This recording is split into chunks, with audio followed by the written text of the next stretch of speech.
जब रामचंद्र जी वनवास में अयोध्या से निकले तो लक्ष्मण जी ने भी उनके साथ जाने की इच्छा प्रकट की।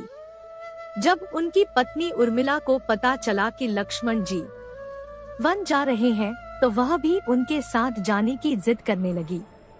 तब लक्ष्मण अपनी पत्नी उर्मिला को समझाते हैं कि वह अपने बड़े भाई और भाभी सीता की सेवा करेंगे। यदि आपको वनवास में ले जाऊंगा तो मैं ठीक से सेवा नहीं कर पाऊंगा। लक्ष्मण की सेवा भावना को समझकर उर्मिला जाने की जिद छोड़ देती है और महल में ही रहती है। जंगल में पहुंचने के बाद लक्ष्मण भगवान राम और सीता के लिए एक कुटिया बनाते हैं। जब राम और सीता कुटिया में आराम कर रहे थे, लक्ष्मण बाहर पहरा दे रहे थे।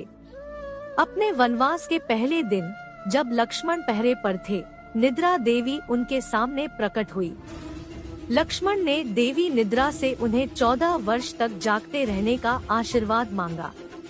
निद्रा देवी ने कहा कि अगर तुम्हारे हिस्से की नींद कोई और छीन ले तो यह संभव हो सकता है। लक्ष्मण सलाह देते हैं कि अपनी पत्नी को कुछ देर सोने दे। इस कारण लक्ष्मण 14 वर्ष तक नहीं सोए, जबकि उनकी पत्नी उर्मिला 14 वर्ष तक सोती रही।